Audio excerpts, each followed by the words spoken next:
వేదిక ముందున్నటువంటి ఈరోజు నేను వచ్చిన గ్రామం ఒకసారి చూస్తే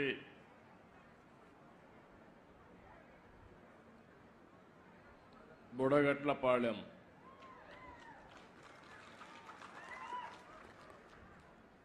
నేను మీ మీటింగ్ పెట్టుకోక మునుపు నేను దగ్గర ఒక గంట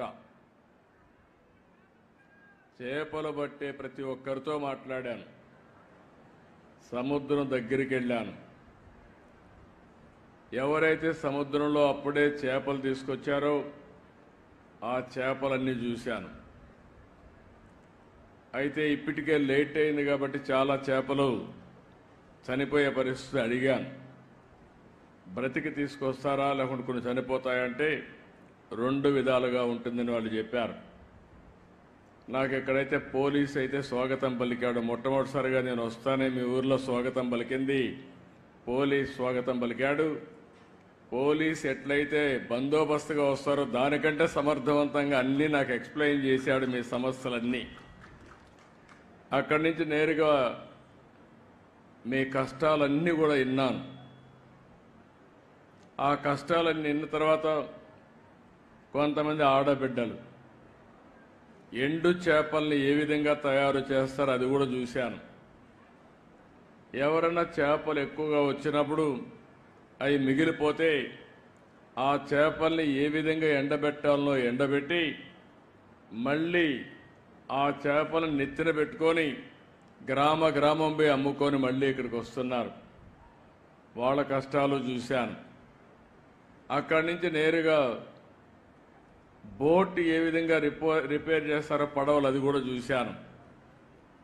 ఈరోజు చిన్న స్పేర్ పార్ట్స్ కూడా లేకుండా ఎక్కడికో పోయి శ్రీకాకుళం విశాఖపట్నం పోయి తెచ్చుకునే పరిస్థితి ఉంది.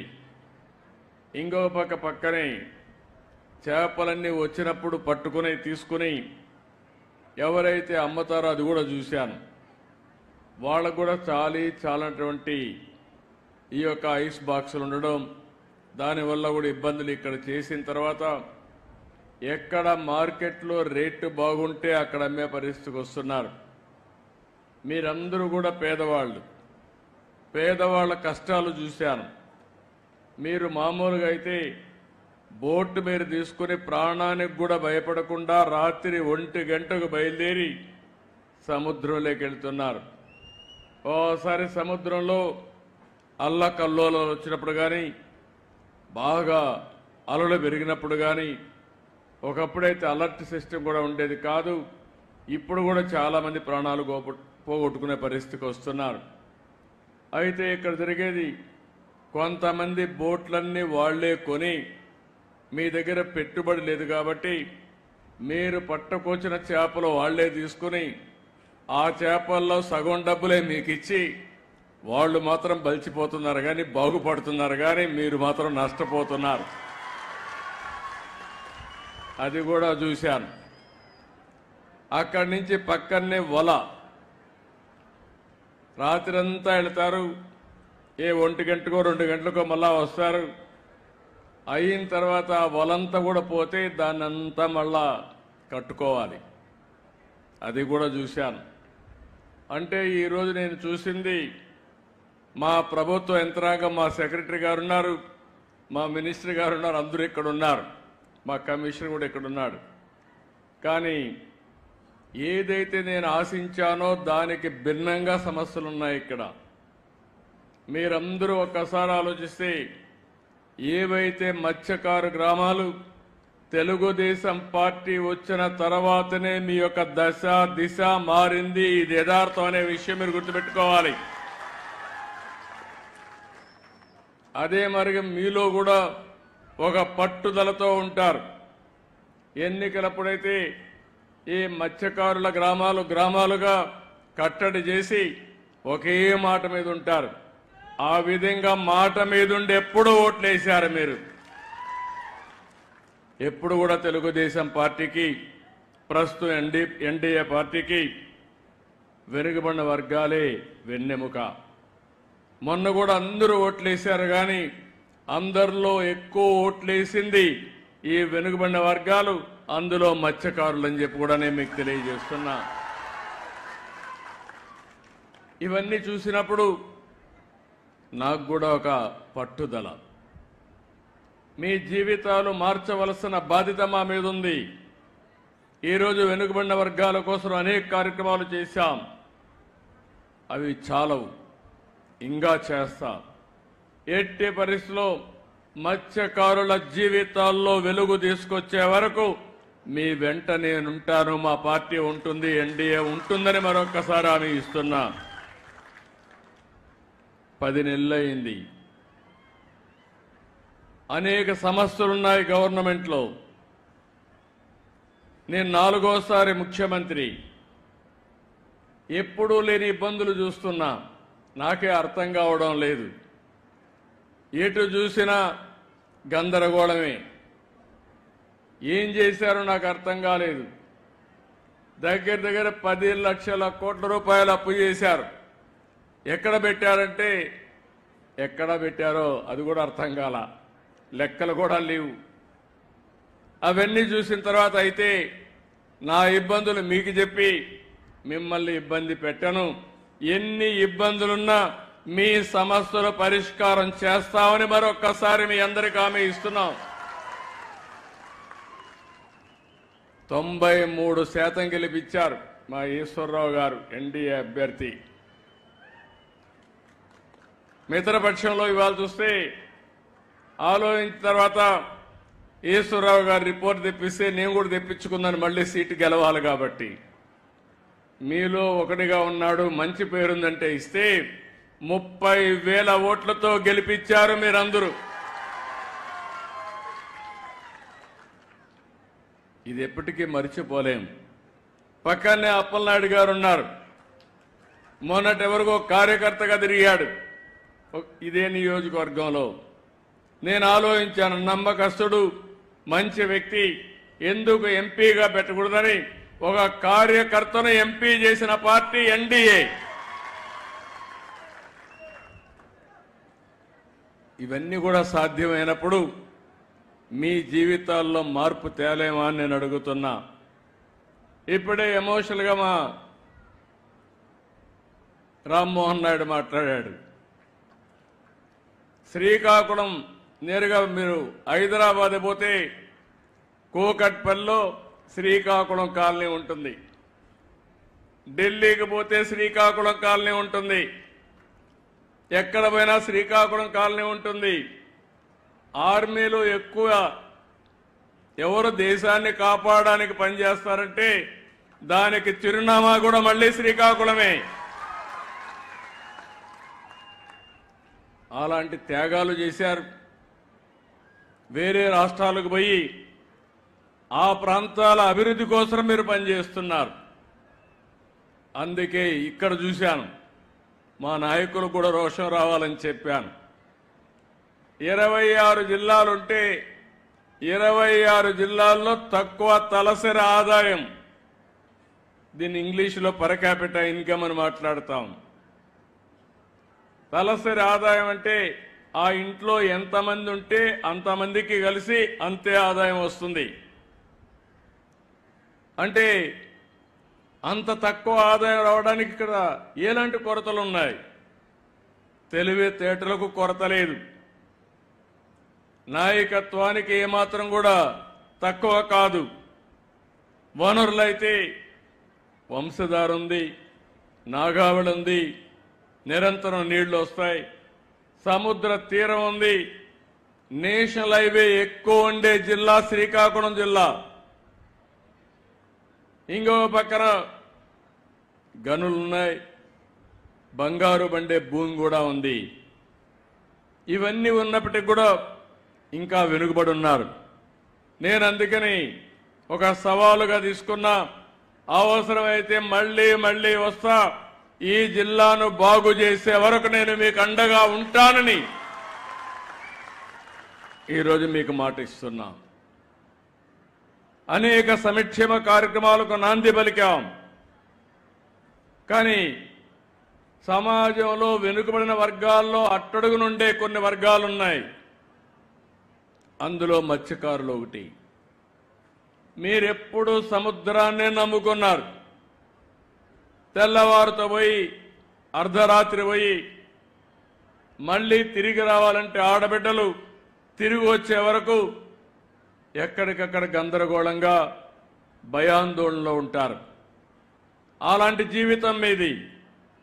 అలాంటప్పుడు మీ ఆదాయం కూడా అక్కడికక్కడే వచ్చే పరిస్థితి వచ్చింది. అదే సమయంలో ఈరోజు మీరు చూస్తే వేట విరామం 2 నెలలు 61 రోజులు మనం ఇస్తాం. దానికి కారణం సముద్రంలో చేపల అభివృద్ధి కావాలి. పిల్లలు వేసే సమయం అది. ఆ సమయంలో డిస్టర్బ్ అయితే చేపే ఉండదు. కాబట్టి విరామం ఇవ్వాలనే ఉద్దేశంతో విరామాన్ని ఇచ్చే పరిస్థితికి వచ్చాం. అదే సమయంలో ఒకప్పుడు మీరు విరామం ఇస్తే, ఎందుకంటే మీరందరూ కూడా ఇప్పుడు కూడా సముద్రానికి పోతేనే మీ కడుపు నిండుతుంది. ఒకరోజు పోకపోతే ఆ రోజు పస్తే. అందుకే నేను ఆలోచించిన తర్వాత 14వ సంవత్సరం 15వ సంవత్సరంలోనే వేట విరామం సమయంలో ఆర్థిక సహాయం ఇవ్వాలని నిర్ణయించిన పార్టీ తెలుగుదేశం పార్టీ అని చెప్పి నేను మీకు తెలియజేస్తున్నా. ఆ తర్వాత ఒక 10,000 ఇచ్చారు. 10,000 ఇచ్చారు కానీ చాలా ఉపన్యాసాలు చెప్పారు. ఫిష్ ఆంధ్ర అన్నారు. 300 కోట్లు ఖర్చు పెడతామన్నారు. ఏం పెట్టారో నాకైతే అర్థం కాలేదు. ఏ మత్స్యకారుడి జీవితమైనా బాగుపడిందా అని మిమ్మల్ని అడుగుతున్నా. మీకు లాభం జరిగిందా అని మిమ్మల్ని అడుగుతున్నా. ఈరోజు నాకు కష్టాలున్నాయని నేను చెప్పచ్చు కానీ నేను చెప్పను. అందుకే 1,29,178 కుటుంబాలకి 20,000 చొప్పున 259 కోట్ల రూపాయలు మీ అకౌంట్లో ఈరోజు నేను వేశానని చెప్పి కూడా నేను మీకు తెలియజేస్తున్నాను. నేను కూడా బటన్ నొక్కచ్చు, కానీ నేను బటన్ నొక్కలా. నేరుగా మీ దగ్గరకు వచ్చా, మీ సమక్షంలో మాట్లాడుతున్నా. మీ కష్టాలు నేను అర్థం చేసుకోవడానికి వచ్చాను. ఏదో వచ్చినప్పుడు ఇంత మునుపు ఉండే పాలకులు వచ్చుంటే ఇక్కడుండే మీ కొబ్బరి చెట్లు గోవిందా. ముందు కొబ్బరి చెట్లు వెళ్ళిపోయినటివి. అంటే ఒక నాయకుడు వస్తే ప్రజాహితం కోసం వచ్చినప్పుడు చెట్లు నరికేయడం, లేకుంటే ఎక్కడికక్కడ పరదాలు కట్టేయడం, అనేక సమస్యలు. ఇంకైతే కొంతమంది ఇంట్లో నుంచి బయట రానియకుండా నెత్తిన చేపెట్టడం, ఇలాంటివన్నీ కూడా నేను ఒక నెగతాళి చేయడం లేదు. కానీ నేను చెప్పేది ఏంటంటే ఎప్పుడు కూడా ప్రభుత్వం అనేది ఒక బాధ్యతగా ఉండాలి. ప్రజల ఆదాయాన్ని పెంచాలి. మీ జీవన ప్రమాణాలు మెరుగుపరచాలి. నేను విశాఖపట్నం భోగాపురం ఎయిర్పోర్ట్ ఇచ్చాను. నేనుంటే 1 సంవత్సరంలో పూర్తయ్యేది. వీళ్ళు వచ్చారు, మొత్తం మార్చారు. ఏమైనా వచ్చిందంటే రాలేదు. మళ్ళీ నేనే వచ్చి దాన్ని పూర్తి చేసే పరిస్థితి ఇప్పుడు వచ్చింది. రాబోయే రోజుల్లో ఈరోజు ఇంకొక విషయం కూడా గుర్తుపెట్టుకోవాలి. ఒకప్పుడు రామ్మోహన్ నాయుడు గారి తండ్రి ఎర్రమనాయుడు గారు కేంద్ర మంత్రిగా ఉండి శ్రీకాకుళానికి ఉద్దానానికి నీళ్లు తీసుకొచ్చారు. ఈరోజు మళ్ళీ రామ్మోహన్ నాయుడు గారి ఆధ్వర్యంలో భోగాపురం ఎయిర్పోర్ట్ పూర్తి కాబోతుంది. అది శుభ పరిణామం ఈ జిల్లాలకి.